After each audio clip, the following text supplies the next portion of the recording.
बेचारे चंद्रबाबू नायडू न घर के रहे न घाट की स्थिति में बुरा फंस गए हैं। वक्फ बिल पर बीजेपी का समर्थन कर अपने ही पैर पर कुल्हाड़ी मार ली है।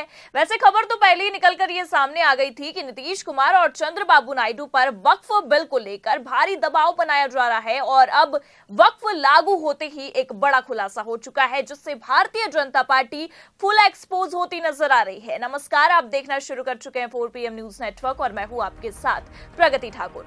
आखिरकार वही हुआ जिसका अंदाजा पहले ही लगाया गया था। वक्फ कानून को लागू करने के लिए बीजेपी ने अपने सहयोगियों पर शिकंजा कसना शुरू कर दिया था और केंद्रीय एजेंसियों को फुल ऑन एक्टिव भी कर दिया, जिससे लोकसभा से लेकर राज्यसभा में सहयोगियों को ना चाहते हुए भी वक्फ कानून को लेकर बीजेपी का समर्थन करना पड़ा। पर अब ये समर्थन इतना भारी पड़ रहा है कि सत्ता और कुर्सी के साथ ही साथ अपनी पार्टी से भी हाथ धोना पड़ रहा है। ऐसे में वक्फ लागू होते ही क्यों चंद्रबाबू नायडू और नीतीश कुमार के लिए पलटना जरूरी नहीं बल्कि मजबूरी हो गया है, आपको बताएंगे। और कैसे बीजेपी ने सहयोगियों को भी ईडी की धमकी देकर वक्फ कानून पर उनका समर्थन जबरन ले लिया है, उस पर भी आएंगे। लेकिन उससे पहले आप ये खबर देखिए। जागरण की खबर में साफ लिखा हुआ है, कर्नाटक और आंध्र प्रदेश में कई जगहों पर ईडी की छापेमारी, 31 लाख रुपए समेत अन्य दस्तावेज जब्त। तो जिस दबाव में आकर नायडू ने अपने मुस्लिम वोट बैंक को भी ताक पर रख दिया, वो केवल और केवल ईडी का डर है। और यही डर हमें बिहार में भी देखने को मिला। बिहार में तो चुनाव से पहले ईडी इस तरह से एक्टिव हुई मानो कोई ना कोई तो बड़ा बंटाधार नीतीश कुमार का करके ही मानेगी। लेकिन अगर बात करें चंद्रबाबू नायडू के आंध्र प्रदेश की, तो आंध्र प्रदेश में भी ईडी काफी टाइम से एक्टिव रही। और जैसा कि आपने जागरण की खबर में साफ देखा, लिखा हुआ है कि कर्नाटक और आंध्र प्रदेश में कई जगहों पर ईडी ने छापेमारी की है और 31 लाख रुपए समेत अन्य दस्तावेजों को भी जब्त किया है। और हाल ही में अगर हम बात करें तो ये खबर देखिए आप, इसमें भी साफ लिखा हुआ है, पिछले महीने ही ईडी ने एक बार फिर आंध्र प्रदेश में शिकंजा कसा और काफी एक्टिव नजर आई जब वक्फ बिल का मामला काफी तूल पकड़ा हुआ था। देखिए खबर में लिखा भी है, पीएफआई से जुड़े एसडीपीआई पर ईडी का बड़ा एक्शन, केरल समेत 4 राज्यों के 9 ठिकानों पर छापेमारी। खबर में आगे लिखा है, समाचार एजेंसी पीटीआई की एक रिपोर्ट में बताया गया कि दिल्ली में 2 स्थानों पर छापेमारी की गई, जिसमें निजामुद्दीन वेस्ट और स्थित एसडीपीआई मुख्यालय, केरल में तिरुवनंतपुरम और मल्लपुरम, आंध्र प्रदेश में नांदयाल, झारखंड में पाकुड़, महाराष्ट्र में ठाणे के अलावा चेन्नई, कोलकाता, बेंगलुरु, लखनऊ और जयपुर भी शामिल हैं। लेकिन इस खबर में गौर करने वाली बात सिर्फ ये है कि जिन 4 राज्यों के 9 ठिकानों पर छापेमारी की गई, उनमें से आंध्र प्रदेश के नांदयाल भी एक जगह शामिल है। अब ऐसे में ये साफ समझा जा सकता है कि वक्फ बिल सदन में पेश होने के ठीक 12 से 13 दिन पहले आंध्र प्रदेश में एक बार फिर ईडी को एक्टिव कर दिया जाता है और दबाव बनाने की पूरी कोशिश की जाती है। यहाँ खेल समझिए आप, खबर तो पहले ही निकलकर सामने आ गई थी। भले से नीतीश कुमार बड़ी ही आसानी से इस वक्फ बिल पर समर्थन के लिए मान जाए, लेकिन चंद्रबाबू नायडू बीजेपी का खेल बिगाड़ सकते हैं। देखिए खबर आज तक ने छापी भी है और लिखा भी है, चंद्रबाबू नायडू ने वक्फ प्रॉपर्टीज को सेफ रखने का दिलाया भरोसा, वक्फ बिल पर बढ़ाएंगे बीजेपी की मुश्किलें।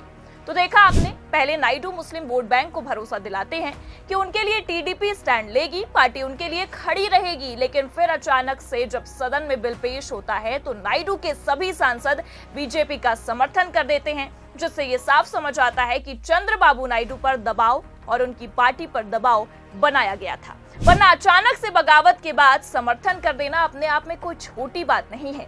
वैसे भी ये आप और हम बखूबी जानते हैं कि जब जब बीजेपी का खेल बिगड़ता है तब तब बीजेपी अपने पावर का इस्तेमाल करती है, चाहे वो विरोधियों को डराने के लिए हो, विपक्ष को धमकाने के लिए हो या सहयोगियों को चुप कराने के लिए। हर बार भारतीय जनता पार्टी अपने सरकारी पावर का इस्तेमाल बखूबी करती है और हूबहू वैसा होता दिखाई भी दिया, क्योंकि बिहार में तो वैसे भी नीतीश कुमार ने बीजेपी आलाकमान के डर से घुटने टेक दिए हैं। वक्फ कानून लागू होते ही बिहार की सियासत में किस तरह से भूचाल आया, वो आपसे और हमसे किसी से छिपा नहीं है। जेडीयू से धड़ाधड़ इस्तीफे हो रहे हैं और अपने नेता साथ छोड़ रहे हैं। मुस्लिम समुदाय नीतीश के खिलाफ सड़कों पर उतरा हुआ है, बावजूद उसके नीतीश कुमार ने तब भी कुछ नहीं बोला और अब भी चुप्पी साधे बैठे हैं। ऐसे में ये साफ नजर आ रहा है कि नीतीश कुमार ने बीजेपी के आगे घुटने टेक दिए हैं। लेकिन आप देख सकते हैं कि चंद्रबाबू नायडू का लगातार इस मामले पर बयान निकलकर सामने आया, मुस्लिमों को आश्वासन भी देते रहे, क्योंकि आपको बता दें कि बीजेपी के इस कृत्य के बाद सहयोगियों से मुस्लिम समुदाय को काफी ज्यादा उम्मीदें थी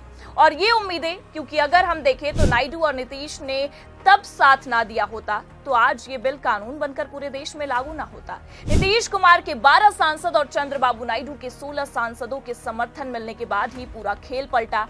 लेकिन भले से नायडू ने मुस्लिम समुदाय को आश्वासन दिया हो, लेकिन अपनी बातों से पलटते भी नजर आए और इसका सबसे बड़ा कारण केवल और केवल भारतीय जनता पार्टी के केंद्रीय एजेंसियों का दबाव रहा।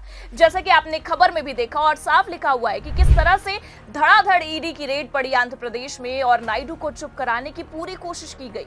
बस यही कारण रहा कि चंद्रबाबू नायडू ने इफ्तार पार्टी में दिए गए अपने बयान से ही सदन में पलटी मार ली और सारा खेल बीजेपी के हाथों में सौंप दिया।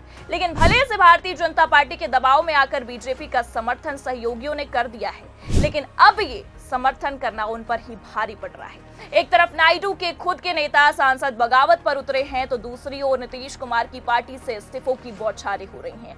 ऐसे में अब जो तस्वीरें और खबरें निकलकर सामने आ रही हैं वो ये साफ करती हैं कि भारतीय जनता पार्टी का समर्थन करना दोनों सहयोगियों को अब भारी पड़ चुका है। नीतीश नायडू जहां एक तरफ ये सोच रहे थे कि केंद्र की बैसाखी बनकर सरकार पर दबाव बनाकर अपनी हुकूमत चलवाएंगे, वहीं दूसरी तरफ ये खेल उन पर ही उल्टा पड़ता नजर आ रहा है। गृह मंत्री अमित शाह की केंद्रीय एजेंसियों ने तो पूरा खेल ही बिगाड़ कर रख दिया है और कह सकते हैं कि नीतीश नायडू का खेल पलट दिया है और अब सहयोगी ही मोदी शाह के सामने घुटने टेकने को मजबूर हो गए हैं। क्योंकि आपको बता दें कि एक तरफ ईडी का डर है और दूसरी तरफ समर्थन करके अपनी ही पार्टी खत्म होने की कगार पर आ गई है।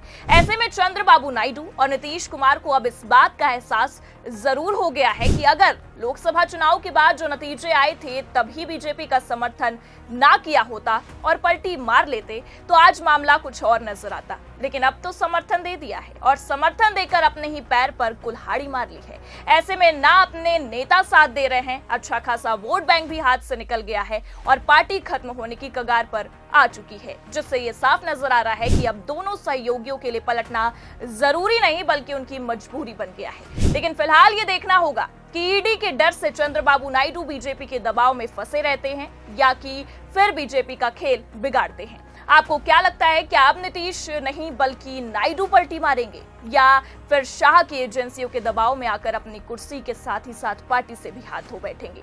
अपनी राय कमेंट करके जरूर बताएं। ये खबर कैसी लगी लाइक और शेयर जरूर करें। अगर चैनल पर नए हैं तो सब्सक्राइब और ज्वाइन करना भी ना भूलें। देखते रहिए 4PM न्यूज नेटवर्क। नमस्कार।